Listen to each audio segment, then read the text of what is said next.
Today, I'll step into the shoes of a great friend and tell a story in the first person. We're going to talk about vibrations, but in a rather unconventional way. This video has the potential to transform your life. Now more than ever, I need you to participate actively. Just take a few minutes, put aside any distractions, and focus here with me. As I always say, the success of this transformation depends largely on you.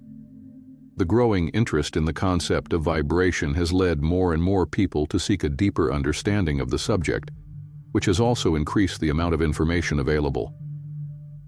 After much reflection, I decided to simplify the idea of vibration, avoiding unnecessary technical details. How can we address this topic without falling into extremes? Despite the abundance of information, why is it still necessary to discuss it?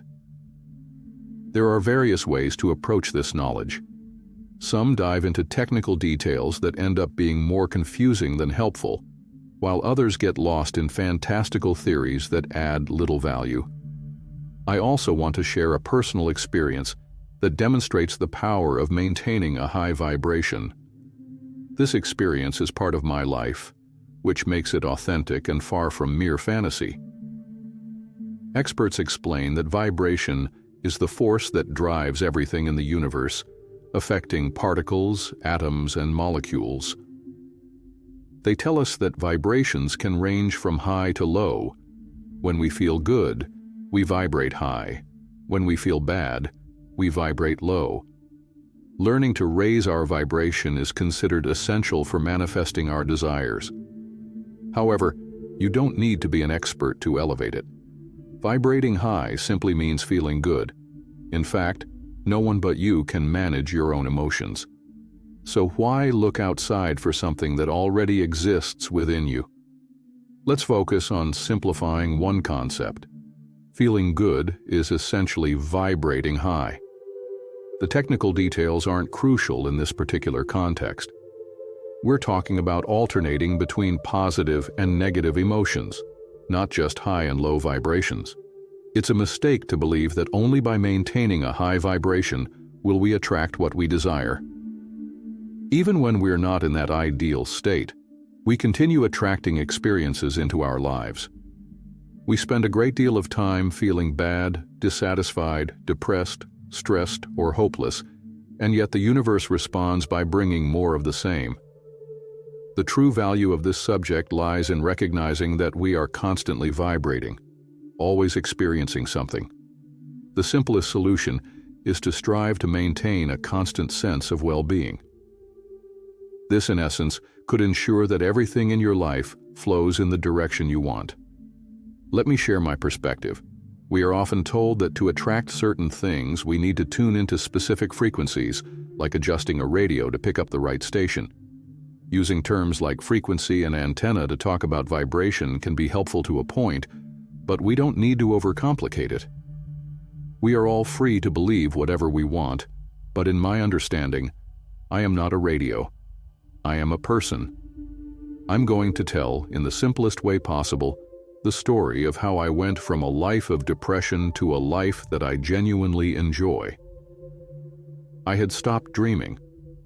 At some point, I realized that I had been working for 5 years in a small office shared with 2 colleagues. One of them was very serious and not very talkative. In 5 years, we only spoke during lunch and always about his children. More than 10 colleagues had passed through that office, but I only remembered the last one because he would play a crucial role at a decisive moment. In search of more meaning in my life due to my personal circumstances, I came across the documentary, The Secret. It captivated me, and I began exploring these mystical topics that promised a new perspective on the universe, thirsty for something that could revitalize my life and offer me a real change. Because in truth, a life without emotions is just as challenging as a chaotic life. My journey into spirituality began with the discovery of The Secret. Though it took me a long time to truly grasp its deeper message, reading between the lines and capturing the essence of what it was trying to convey was quite a challenge. From the moment I first became interested in spirituality to the point where I fully immersed myself in its possibilities, more than a year had passed. I don't want you to take as long as I did to take action. When we are dissatisfied with our lives, it's easy to be drawn in by promises of change. Anything that pulls us out of our routine can seem valid, whether it's playing a video game or watching a soap opera.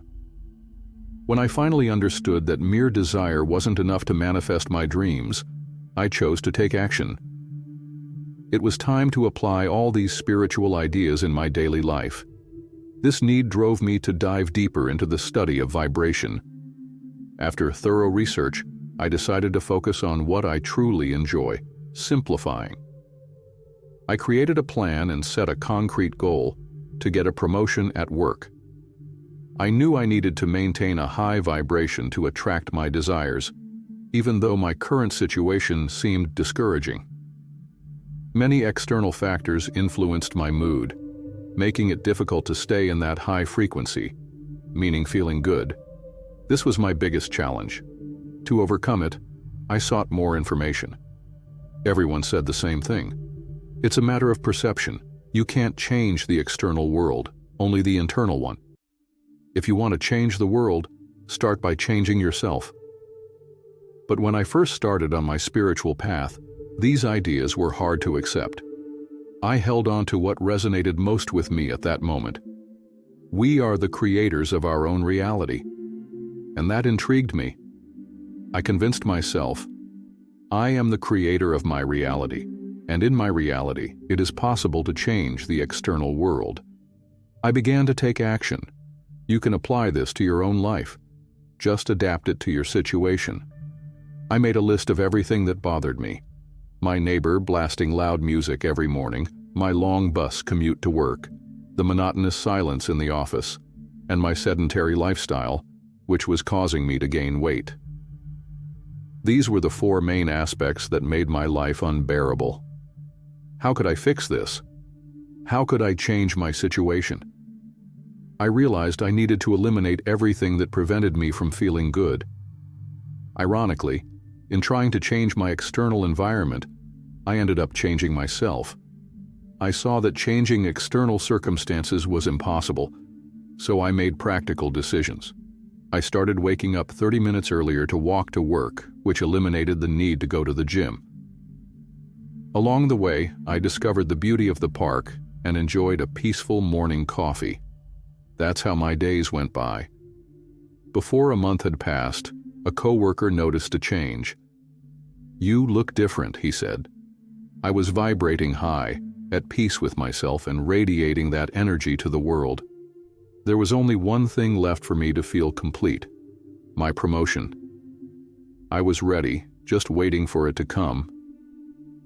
3 months later, my boss introduced his nephew as the person who would take the position I had been aiming for. It felt like my world was collapsing. But then, my coworker mentioned that his brother had chosen to be self-employed. That idea stuck with me. Why hadn't I considered becoming independent before? With this new perspective, I regained my confidence and found my path. With this newfound vision, I regained my vitality and set a new goal: to be my own boss. Within a month, I quit my job. Over time, with a clearer mind, I reflected on everything. Back then, I didn't fully understand it, but now, with more experience, I see exactly what was happening in my mind. I had wanted a promotion, but the universe knew that wasn't what I truly needed. It made sense to seek a path where I could feel completely fulfilled. Thank you for watching. If you enjoyed this video, don't forget to subscribe and turn on notifications so you won't miss any new content. Let me know your thoughts in the comments. If you found this helpful, please give it a like and share it with friends and family. See you in the next video.